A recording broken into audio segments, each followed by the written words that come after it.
Hi, everyone, and thank you so much for joining me and giving me the opportunity to share what I've been learning through this weird season. So, what I want to share about is how I've been learning about loving my neighbor during the pandemic. And yeah, I'm just sharing so that you all can find ways to love your neighbors as well. So, I just want to share with you all everything that I have been learning through this time. A little bit of background behind where I am in this situation. My sister is immunocompromised, and this has definitely impacted my view of the pandemic and led my family and I to make decisions that others probably don't have to. So, I want to share with you what has been on my heart during this time and what I have done to love my neighbors in hopes you can find ways to love yours. So, I know that as we are reaching the fourth or fifth week of quarantine, this is becoming tiring and even more undesirable. I know that this has never been a desire of our hearts, but it has become even harder, and I do recognize that. But I truly have been reminded about the importance of following these guidelines that have been given to us. I have personally gotten really tired of staying in my house and doing online classes, and the stir craziness has definitely set in at many moments.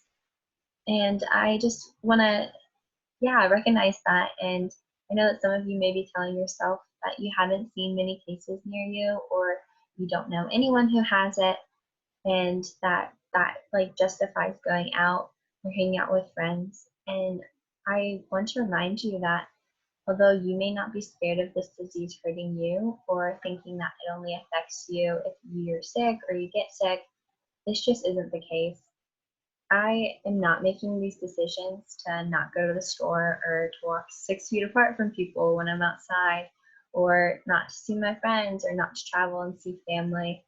I'm not making these decisions for the safety of myself, although that is important and that is a reason enough to, yeah, stay away from people and make those decisions. But truly, like, I am choosing to do this for the safety of my sister, my grandparents, my parents, and everyone else who is more susceptible to this disease than I am. And yeah, I've been reminded that the reality is if this disease is not slowed and everyone was getting sick, there would be choices about who got ventilators, about who lives, and who dies. When I came home from school and was talking to my sister about the whole situation, she told me that she was scared because if she were to get sick, she wouldn't be given um, a ventilator. And I looked at her and I was like, Jamie, you're younger than 25. They're like in that situation, they like wouldn't give it to older like people, which is awful in itself and a hard thought. Like, man, but yeah, as I was talking to her, just trying to like encourage her and honestly not thinking that that was true. And she like looked at me and was like, Gabby, no, like people in Italy, if they have pre-existing medical conditions, they are chronically ill, they are not getting a ventilator. And that was really scary. That is a really real thought about, man, yeah, that her fear was very real and very justified. And that if it was not slowed and that was the case about choosing between ventilators, like that, yeah, that wouldn't be her that would be chosen. And that is so scary and so sad and really brought a lot of things into perspective. Um, yeah, so I just want to remind you that this is not about you and me. It's about our neighbors, and loving them means staying home. Loving them means staying healthy. And yeah, I know that my family's choices on this may look very different than yours, but I want to urge you that it's important that you're making choices for our neighbors and not just ourselves. Yeah, so that's just a little bit of background about my like perspective on COVID-19 and what I have been learning and yeah, just what my sister's perspective has brought into my life and how I have viewed this. And I hope that that just encourages you to, yeah, know that loving your neighbor does involve staying home and staying 6 feet away from them. And that protecting yourself and protecting those around you. And that is really important. And I think that is a big way that you can love your neighbor during this pandemic.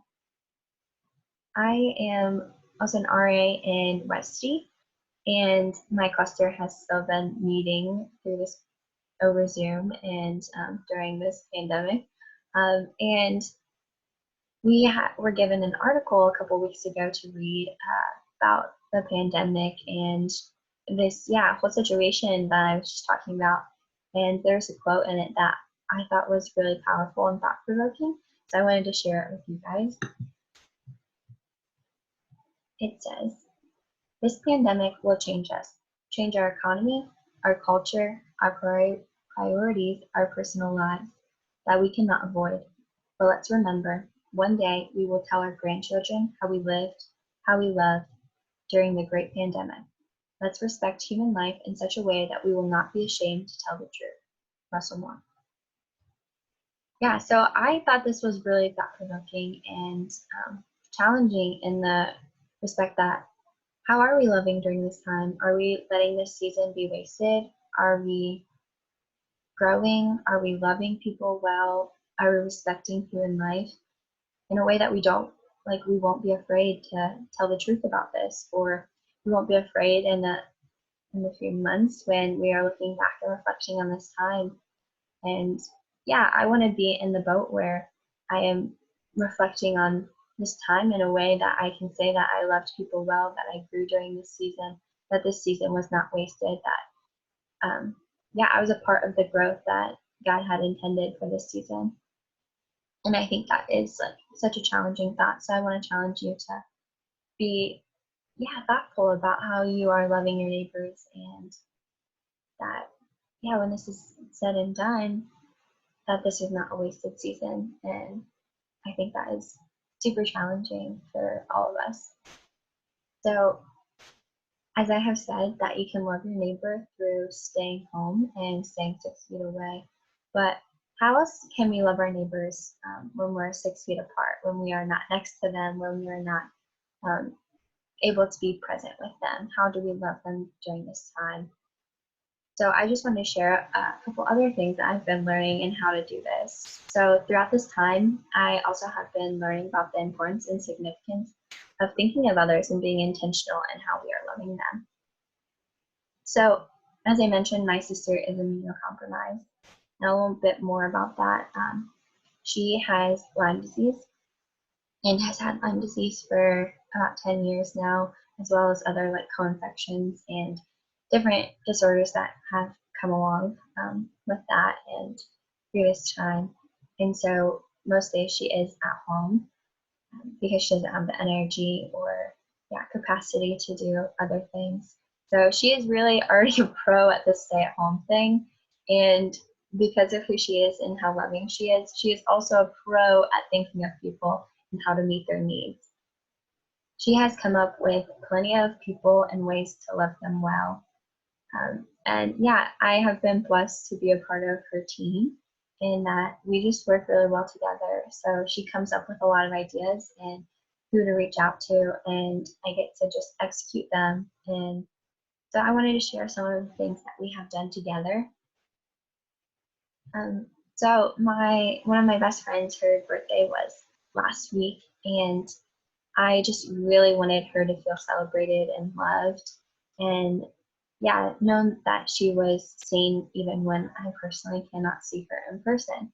So I made this birthday box, and so my thought behind it was just that, she would be celebrated and loved, and that she would see this and it would scream happy birthday in her face. That was my goal, that she would know how celebrated and how excited I was that she was turning another age, and that, she just was celebrated. So I just put together a spa box is what my idea was behind it. So just some things that she could do to celebrate herself and relax on her birthday. And then I decorated it and added a card and a few other little treats. And so my mom and I walked it over to her house and put it on her porch. And then as we walked away, I just texted her and said, happy birthday, check your front porch. And so that was a good way of still keeping my distance, but getting to love her well and yeah, her to feel celebrated and seen, even when we can't celebrate or see each other in person. And yeah, so I think some of you may be able to go drop that off at their house and like ring the doorbell and stay 6 feet away and talk to them. And um, that is totally doable as well. Yeah, I made the choice not to do that, but you totally could. That would be a great option. Another thing that my sister and I did together, one of the little girls from our church, she had her birthday, and what she wanted her to do on her birthday were princess crafts. And her mom reached out to Janie, my sister, and expressed that she couldn't get the princess crafts on Amazon. They would not come in time, and was asking if we could make them. So Janie found some on Pinterest and sent them over to me, and yeah, my mom got some stuff out so I could put some stuff together. And yeah, I just used her ideas and what we had and made like a craft kit for them. And then my mom and my sister, they took it over and delivered it to them.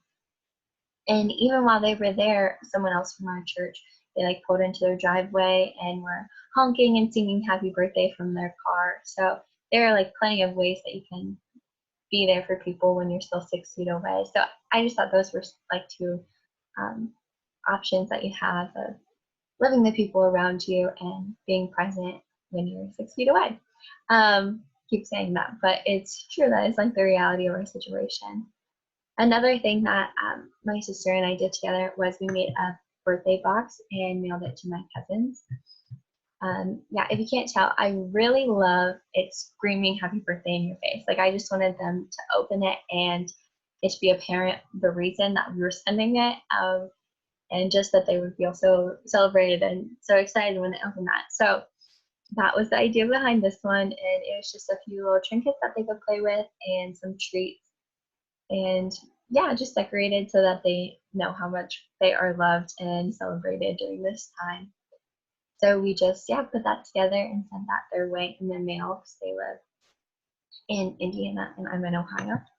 And another one that we did was a baby shower in a box. One of our family friends, she was supposed to have a baby shower this past weekend, and my sisters and my mom were a part of like planning it and putting it together while I was away at school. And yeah, so when that happened, that it had to be canceled, that was really disappointing, and we just wanted her to still be celebrated and for her to know that, yeah, we are still rejoicing with her and excited for this baby that's coming. So we put together a box with some decorations and a card and some toys for the baby and a book, and then some brownies that my sister had made for the shower. And then we mailed that to them. And her our family friend's sister, she actually put on a Zoom baby shower.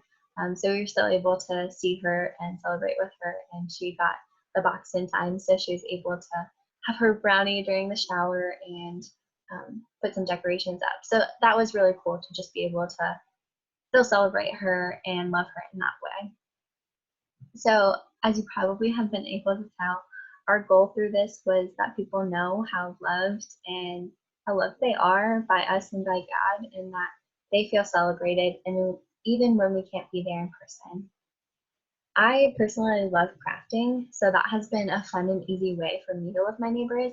But please do not feel like you have to do any of these things I have. But I think it is amazing when we get to share Christ's love with our neighbors. So I have some other ideas to share with you guys, things that, yeah, you could do instead, or yeah, just to get you thinking about how you can love your neighbors during this time. So another idea was writing letters. I know some RAs have been sending letters to residents, and who doesn't love getting something in the mail for them? And I think that is just like such an intentional way to love the people around you, and in literal writing to show them how much you care about them and have been thinking about them. So I think that has been a really cool one to see people doing. And I'm a part of SMM, Sisters Mentoring with a Mission, at Leesburg when I'm at school. And part of that, one of the leaders, she sent a list of the addresses for all of the girls in it. And yeah, so I'm in the process of writing letters for them and sending that their way. And just in those, I'm just telling them how much I miss seeing them every week and how they are loved and cherished, and that I am praying for them, that this is hard, and I like recognize that I really want them to know how loved and known they are by God, and that I really do appreciate them, and just want to write that down and send that to them so that they are reminded of that in this season. Another idea that I had was offering to go to the store for an elderly neighbor or someone who's immunocompromised. I know my family is like avoiding the store right now, and yeah, we're getting food delivered, but some people may not be able to do that or may not be able to figure that out. So offering to go for them if you are able and are comfortable, that's like a really cool way to love them. Another idea was writing an encouraging note with sidewalk chalk. One of our neighbors is an art teacher, and every like couple of days he takes out his like chalk paint and decorates his driveway with like this beautiful masterpiece, and he like takes a picture and sends it to his students. But our neighborhood, like, people will walk by and have like will stop and just look at his piece and be so encouraged. And yeah, everyone walks by his house with a smile because it's just so fun to see and so encouraging. And I've also seen people just write on their like, yeah, on their driveway or on the end of their driveway or on the sidewalk, like, you are strong, like, you can do this, you are loved. And those are just great encouragements to people and something that they need to hear. I also have seen people who in our neighborhood, like little kids who have painted rocks and like put them on trails where we've been walking. And there's been like ones painted as monkeys put in the tree, and that just like brings a smile to your face. Or they'll like have a little rock with a bee and it says like "be happy" or other things. So I love the puns, so that like always gets me. But yeah, anything that would be encouraging to your heart, like anything to others, like I say, yeah, go put that on a rock and put it on a trail. Like, what a creative way to love the people around you. Um, Another idea was just to text or call a friend from either from home or school or work or anything like that. I know I am like not good at communication over the internet or over phone. Like, I am such an in-person person. So when people like reach out to me, um, there's just like such an intentionality behind it that I like love so much and appreciate. And yeah, when I like have to be intentional to reach out to people, but I know that like when I get to talk to them or get to FaceTime them or text them, it is like so encouraging and so good to like hear from people and talk to them. So I think that is like a really simplistic way of loving your neighbor, by just reaching out to them and reminding them that you see them and you're thinking about them. And something like I have been doing is making a box of things to do for a family you know. A lot of what Janie and I's ideas have been about making boxes for families who have young children, and just things that they can pull out when everyone is going stir crazy or that they like just don't have anything to do. They can pull out a craft that we have like made for them, or a science experiment or something. And I know we have like a list of more people to do this for, but yeah, I think that is just so encouraging that you like have thought of them and that you're helping them in that way. I think that is like, yeah, a really great way to love the people around you.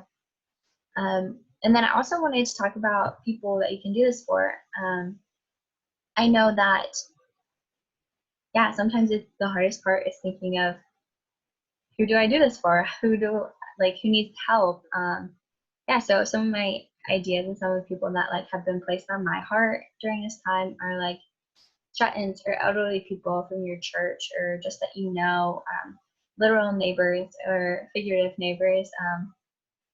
Yeah, I just know that like those people normally don't have a lot of visitors, but during this time, it's like minimized so much, and that they just really would be so happy to receive a letter. And yeah, I just think that is such a cool way, an easy way for us to love the people around us. And yeah, my sister was talking about sending letters to some of the elderly people from our church, or older people, and writing her phone number and saying, call me if you want to talk. And I was like, man, that is such a good idea. Like, how excited would they be to get a letter from, yeah, a 20-year-old from the church, and saying, like, I value you so much that I want to talk to you on the phone. Like, I think that is such a good way to love them. And yeah, so another idea was, again, like the families with young kids. I think they are all in need of some entertainment, some relief in this time. So if you have some families that you think of and want to reach out to, I think that box of things to do, or giving them sidewalk chalk, or writing something, or giving them like an Easter egg hunt, hiding eggs in their like front yard, or whatever you think of. I think those are people who could really use some encouragement right now. And honestly, anyone who is on your heart, you, while you're watching this, are thinking of, they have like that name or that face has been placed on your heart and in your head, like, I say reach out to them. Like, that is the Spirit moving and calling you to love those people. And yeah, I say go and love them well. Go find ways that you think you can love them well. These are just like a few ideas of how you can love your neighbor during a pandemic, but know that these are not all the ideas. And I've been blessed to just have enjoyed doing the things that have been able to reach people around me, and find things that you really enjoy doing. If you love drawing, go draw chalk. If you love writing things, go write a bunch of letters or write poems or songs and send it to people, just encouraging them.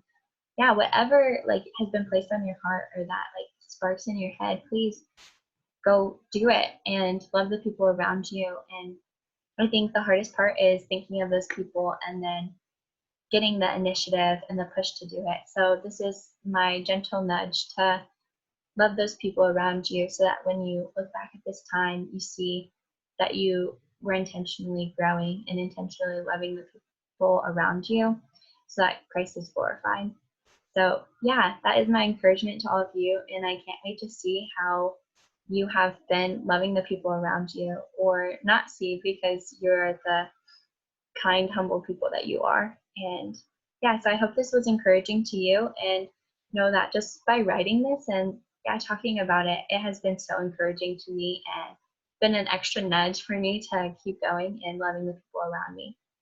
So thank you so much for tuning in, and I hope this was helpful and encouraging to you.